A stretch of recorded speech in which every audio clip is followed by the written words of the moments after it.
예, 주말에 시장을 정리해보는 시간 갖도록 하겠습니다. 미증시 주간 단위 금융시장 전체적인 흐름을 좀 보면 지난주 달러 인덱스는 1% 가까이 빠졌고요. 국채 금리가 뭐 엄청나게 빠졌습니다. 2년물 금리가 무려 한 주에 17%나 빠졌고 경기 침체 걱정하니까 국제유가도 13%나 급락을 했죠. 그런데 증시는 올랐어요.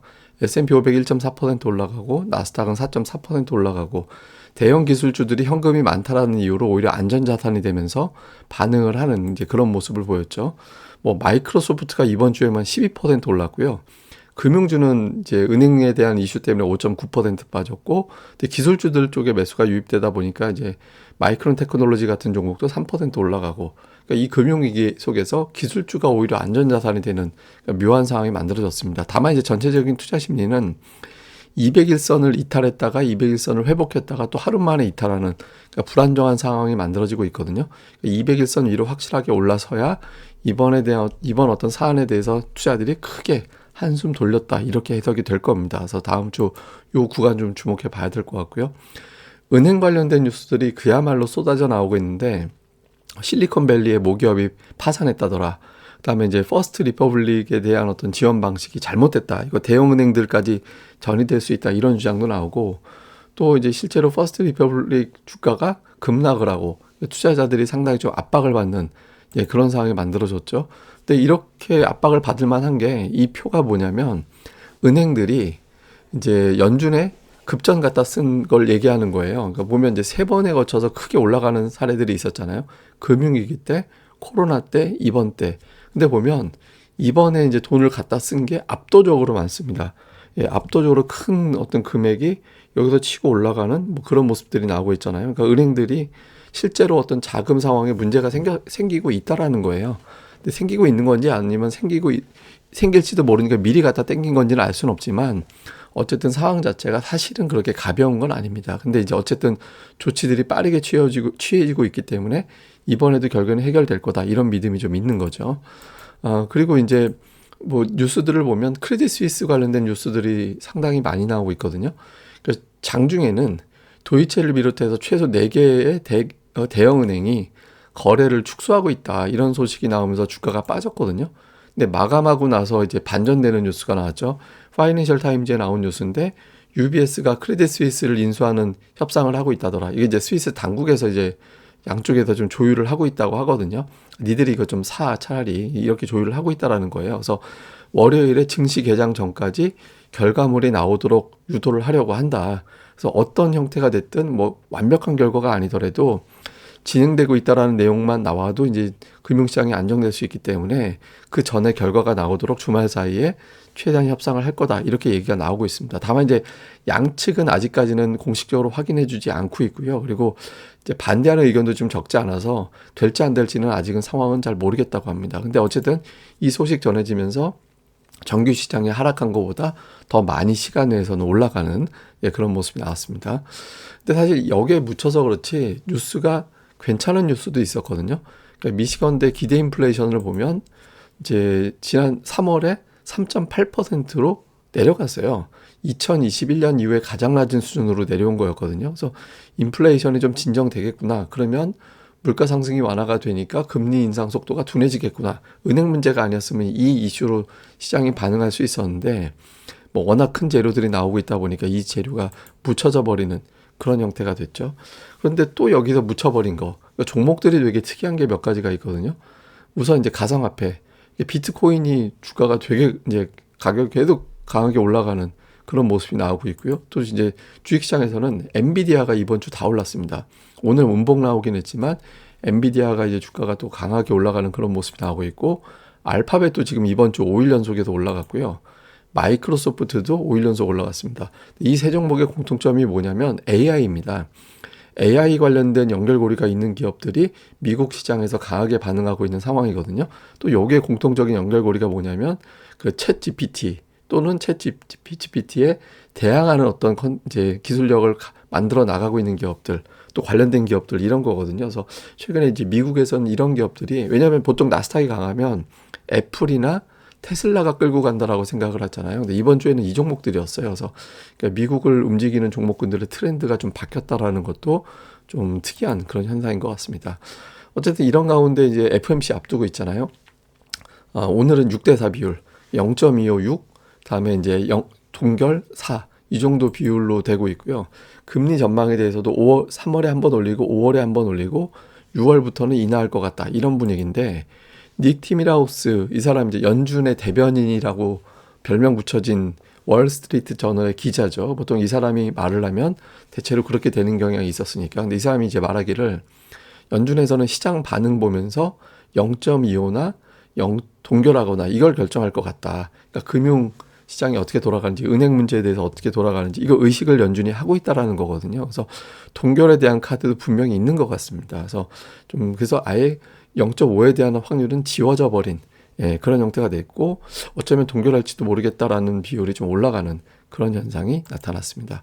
그리고 한국 관련된 지표를 보면 MSCI 한국 지수는 1.2% 빠졌는데 마감하고 나서 0.5%가 올라갔거든요. 그래서 조금 이제 관련된 재료에 대해서 좀 반응하는 그런 모습을 보였고, 야간 선물 0.7, 환율은 1,308원. 그래서 만약에 이대로 이제 별 재료 없이 넘어오게 된다라면 한 20포인트 정도 하락하는 걸로 월요일에 출발할 겁니다. 근데 이제 그 UBS 이제 크레딧 스위스 합병권이 어떻게 추진되느냐에 따라서 이제 월요일 시초가는 좀 달라질 가능성이 있죠.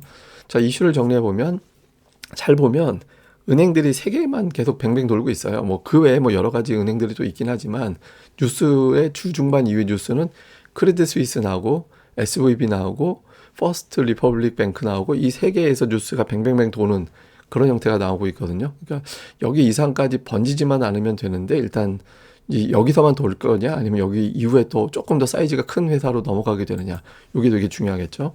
특히 이제 UBS가 이제 크레딧 스위스를 합병한다, 이런 내용들이 나오고 있는데, 이게 시장에서는 자신감은 없는 것 같아요. 그러니까 될지 안 될지 잘 모르겠다.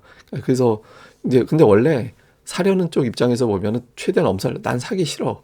근데 이런 거 해주면 뭐 굳이 그렇다면 뭐 이런 식으로 나와줄 수 있는 몇 가지 조건이 필요한 거거든요. 왜냐하면 저 지금 부실 덩어리인데 저걸 인수할 때는 무턱대고 인수할 수는 없잖아요. 그러니까 그 합병 과정에서 어떤 딜이 될 건지, 아니면은 그냥 뭐 액션만 취하고 말 건지, 요것도 되게 중요하겠죠. 일단 중앙은행이 돈 지원하는 거에다가 그 다음 단계까지 넘어갔다라는 점은 좀 주목을 해봐야 될 것 같고요.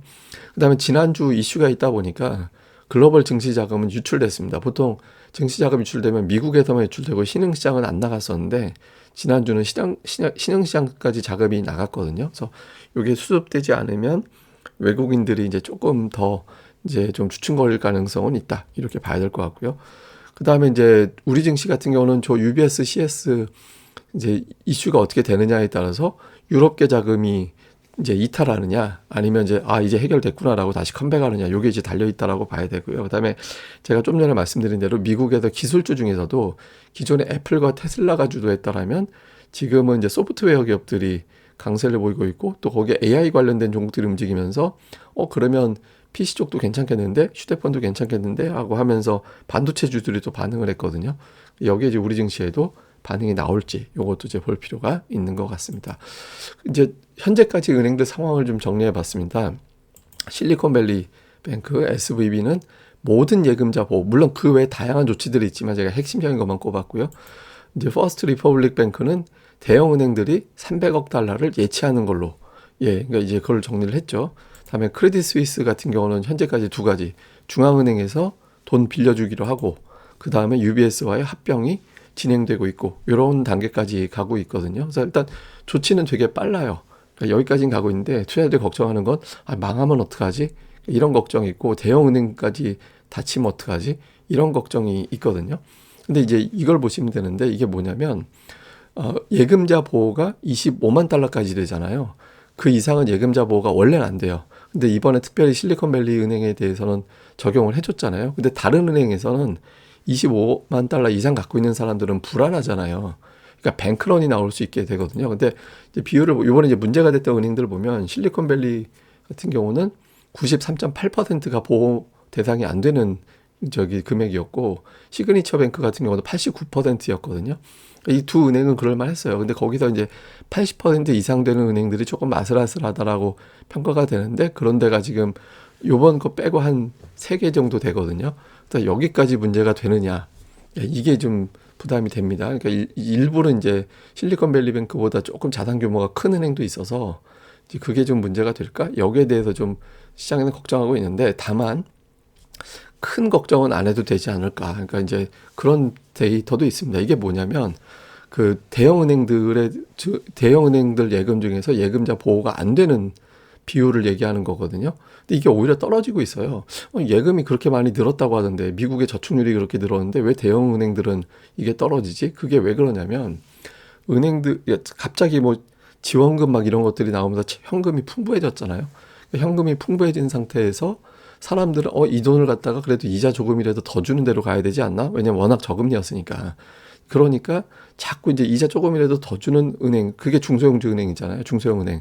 그러니까 그쪽으로 넘어가게 되면서 대형 은행들의 보호자 예금, 보호가 안 되는 예금의 비율은 오히려 되게 낮아져 버렸어요. 그러니까 역으로 이 상황 자체가 역설적으로 대형 은행들은 망할 확률이, 또 뱅크런이 발생할 확률이 규모가 상대적으로 작다라는 거죠. 그래서 현재로서는 데이터상으로는 대형 은행까지 번질 가능성은 그렇게 이제 높아 보이지 않는다라는 겁니다. 근데 이제 모든 거는 단계별로 진화가 되면 결국에는 끝까지 올라가는 거거든요. 그래서 이 선에서 막아낼 수 있느냐, 계속 사이즈가 큰 쪽으로 넘어가게 되느냐, 이걸 이제 주의 깊게 봐야 될 것 같습니다. 제가 요 내용은 또 카페에 또 이제 고릴라 리서치에 또 정리를 해드릴 테니까 네이버에서 고릴라 리서치 검색해 주시고 오시면 여기 제가 또 열심히 올리고, 제가 조금 전에 코멘트한 거는 제가 텍스트로 또 정리해서 올릴 겁니다. 그래서 많이들 와서 봐주시고요. 그리고 이번 달까지만 하루에 1,000원꼴로 가입하는 이벤트, 가입할 수 있는 이벤트는 이번 달까지만 해드릴 겁니다. 그리고 다음 달부터는 정상적으로 복귀가 되고, 대신 1기 회원분들한테는 이번 달 혜택 그대로 연장할 때 인상된 거 적용하지 않는 혜택 드리니까 많이 관심 부탁드리겠습니다. 그래서 뭐 하여간 시장이 계속 어수선할 것 같아요. 그러니까 계속 어수선한데, 이제 FOMC 회의 이후에 이제 금리, 경제에 대한 전망, 연준의 이번 사안에 대한 인식, 이런 것들이 나오면 이제 조금 정돈되지 않을까 싶습니다. 추가적인 내용은 제가 또 계속 방송 나오는 대로, 내용 나오는 대로 정리해 드리겠습니다. 예, 이 방송 구독하기, 좋아요, 알림 설정까지 꼭 부탁드립니다. 그리고 구독하기 많이 해주시고 좋아요까지 해주셔야, 그래야 이제 이게 또 알고리즘에 많이 노출이 되거든요. 좀 많이 부탁드리겠습니다. 감사합니다.